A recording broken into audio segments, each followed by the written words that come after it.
théorème de Pythagore. غادي نشوفوا la propriété directe de Pythagore. غادي نشرحها لكم ومن بعد غادي ندوزو l'exercice d'application. Si ABC est un triangle rectangle A, alors BC au carré égale AB au carré plus AC au carré. إذا غنشرح لكم في هذا الرسم. إلا كان عندنا واحد المثلث قائم الزاوية مثلا ABC قائم الزاوية في A، فإن l'hypoténuse الوتر الضلع اللي مقابل لينا مع الرأس اللي فيه الزاوية القائمة مثلا هنا BC au carré égale AB au carré، هذا الضلع القياس ديالو AB au carré بلس الضلع الآخر AC au carré. إذا هذه القاعدة تتساعدنا باش تنوجدوا القياس ديال واحد الضلع ملي تيطلبوه منا في واحد التمرين، ملي تيكون عندنا القياسات ديال جوج الأضلاع. إذا غنعطيكم واحد ليكزارسيس دابليكاسيون. راه ماشي دائما تيكون عندنا A B C، راه كيقدروا يبدلوا لينا الأسماء تيعطيونا مثلا E F G. أنت تستنتج القاعدة انطلاقا من التمرين اللي عندك. Exercice. AIL est un triangle rectangle A tel que AI égale 4 centimes et AL égale 3 centimes. Calculer IL. إذا غادي نحسبوا المسافة IL. إذا هنا رسمت واحد الرسم تقريبي. دائما ملي يكون عندكم واحد ليكزارسيس واخا ما يكونوش طالبين منكم الشكل، رسم في واحد الورقة جانبا الرسم باش يجيك البرهان ساهل. عندنا هنايا قياس الضلع AL 3 سنتيم، قياس الضلع AI 4 سنتيم، كنبحثوا على قياس الضلع IL. إذا أشنو غادي نستعملو هنايا؟ غنستعملو لا بروبريتي ديريكت دو بيثاغور، الخاصية المباشرة لبيثاغور. غادي نطبقو الخاصية في هذا المثلث. تنشوفوا الضلع اللي مقابل لينا مع الزاوية القائمة هو IL أو كاري تيساوي لينا AL أو كاري بلس AI أو كاري، وتنديرو التعويض العددي ومن بعد تنوجدو القياس ديال الضلع IL. إذا تبعوا معايا الطريقة كيفاش غنوجدو هذا التمرين. AIL est un triangle rectangle en A. هذا المثلث قائم الزاوية. AIL est un triangle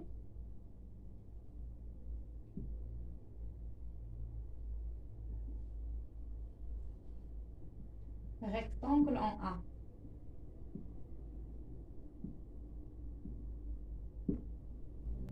D'après la propriété directe de Pythagore, donc c'est d'après la propriété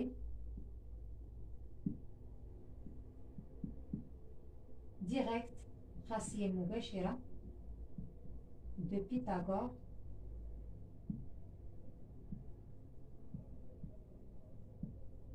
تنطبق الخاصية المباشرة في هذا المثلث. الضلع اللي مقابل ليا مع الزاوية القائمة هو IL. ناخذ IL أو كاري اش كتساوي ليا AL كاري بلس AI أو كاري. راه ماشي دائما كيعطوكم مثلث ABC، هنا راه بدلوا لكم الاسم ديال المثلث. إذا كتستنتج الخاصية انطلاقا من المثلث. الآن هنا غادي نعوضو IL كاري كتساوي لينا AL عطاوها لينا هي 3، إذا 3 أو كاري بلس و AI هي 4، إذا 4 كاري. IL أو كاري كتساوي لينا 3 مربع هي 9، هي 3 في 3 زائد 4 مربع هي 4 في 4 هي 16. إذا IL أو كاري كتساوي لينا 9 زائد 16 هي 25. إذا اللي طالبين منا IL ماشي IL أو كاري. إذا باش نحيد هذا الكاري كندير IL كتساوي لينا كندخل غاسين كاري، غاسين كاري ديال 25 كندير الجذر المربع. هنا المسافة كتكون موجبة، إذا العدد راه غادي يكون موجب، غادي يكون بوزيتيف. IL كتساوي لينا شنو العدد اللي تنضربو في نفسه تيعطيني 25 هو 5. إذا IL إلا بغيت نحيد هذا الجذر المربع IL كتساوي 5. غادي نعطيكم بعض الأمثلة ديال الجذر المربع ديال بعض الأعداد. مثلا الجذر المربع خصك تكون عارفة الجذر المربع ديال 36، العدد اللي تنضربو في نفسه تيعطيني 36 هو 6. الجذر المربع ديال 25 العدد اللي تنضربو في نفسه هو 5، إذا الجذر المربع ديال 25 هو 5. الجذر المربع مثلا ديال 16 العدد اللي تنضربو في نفسه باش يعطيني 16 هو 4. لاحظوا هنا راه تيكونوا الأعداد بوزيتيف موجبة. الجذر المربع ديال 9. العدد اللي سنضربو في نفسه باش تعطيني 9 هو 3. Deuxième exercice, MPM est un triangle rectangle en P tel que PM égale 7 centimes et MM égale 9 centimes. Calculez MP. رسمت هنا واحد الشكل تقريبي. MP كتساوي 7 سنتيم، MN 9 سنتيم، وهنايا MP هو الضلع اللي تنبحثو على الطول ديالو. غادي نطبقو لا بروبريتي ديريكت دو بيتاغور، الخاصية المباشرة لبيتاغور.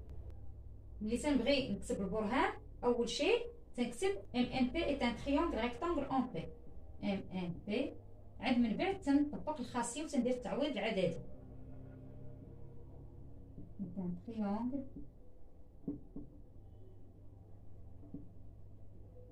rectangle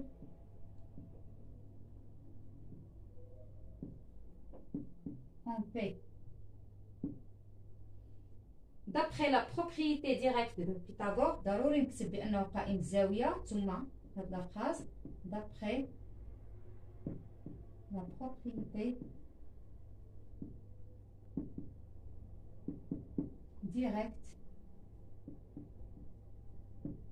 de Pythagore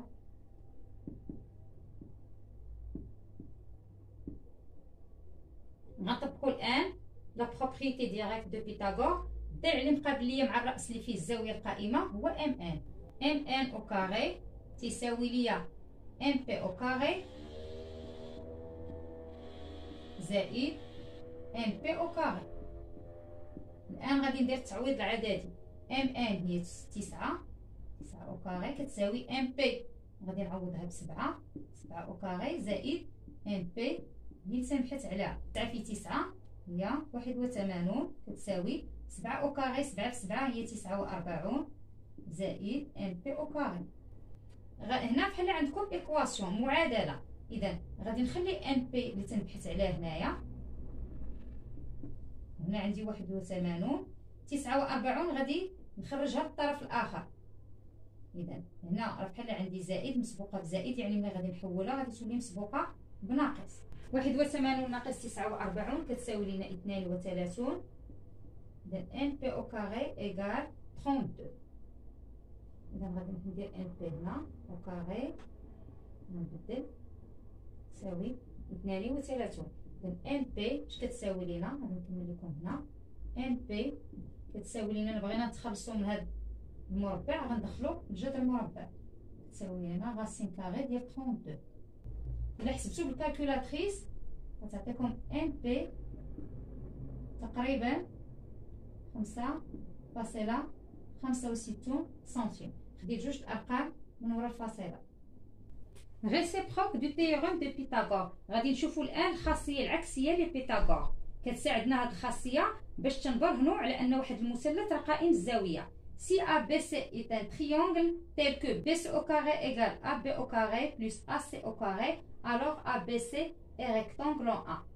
إلا كان عندنا دابا العكس، كان عندنا واحد المثلث ما عرفناش واش قائم الزاويه ولا لا، وكانت عندنا بي سي او كاري، هاد المسافه او كاري كتساوي لنا ا بي او كاري بلس ا سي او كاري، فان هاد المثلث راه تيكون قائم الزاويه. اذا غادي نعطيكم واحد ليكزارسيس دابليكاسيون باش غتفهموا مزيان هاد الخاصيه. Exercice, EFG est un triangle tel que EF égale 16 centimes, EG égale 12 centimes, FG égale 20 centimes. Démontrer que EFG est rectangle en E. رسمت هنايا واحد الرسم تقريبي. EFG est un triangle بحيث EF 16 سنتيم، EG 12 سنتيم، FG égale 20 سنتيم. غادي نبرهنوا بأن هذا المثلث قائم الزاوية في E.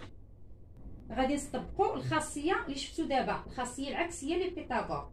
غادي نحسبوا الضلع الأطول. هنايا شنو الضلع الأطول؟ عندنا هنا 12 16 20. إذا الضلع الأطول هو 20 سنتيم. غادي ناخذوا 20 سنتيم مربع نحسبوها ونقارنوها ب او جي او كاري 12 مربع زائد او اف او كاري اللي هي 16 مربع، وغادي نشوفوا هذا المجموع واش كيساوي ليا 20 مربع ديال الضلع الاطول. تبعوا معايا هنايا كيفاش غادي نكتب البرهان. اذا قلنا الضلع الاطول في هذا المثلث هو اللي كيمثل ليا 20 سنتيم، هو اف جي.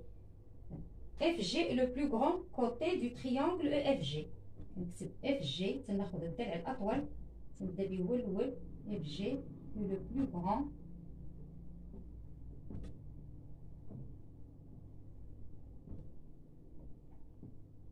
côté triangle بالنسبة للمثلث EFG.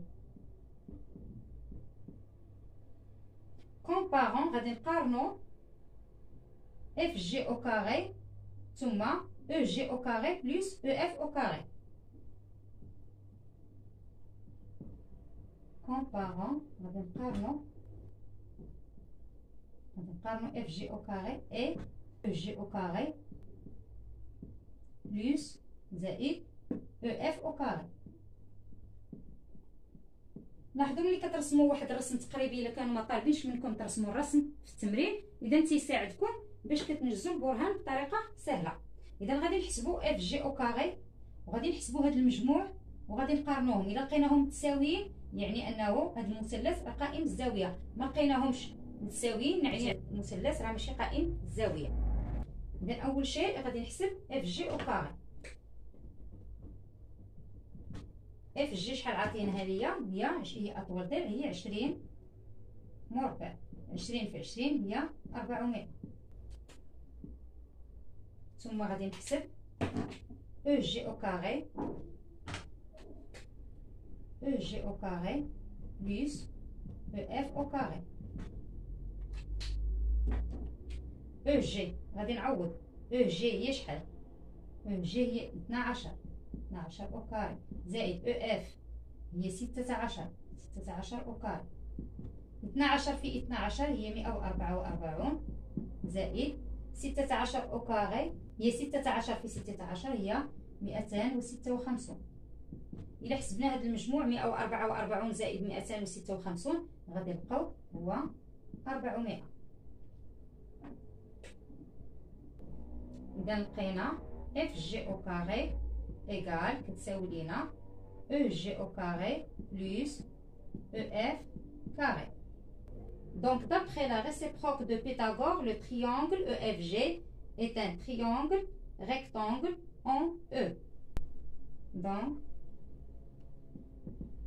d'après la réciproque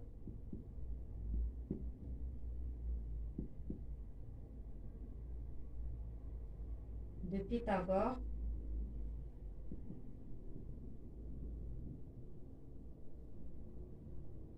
EFG est un triangle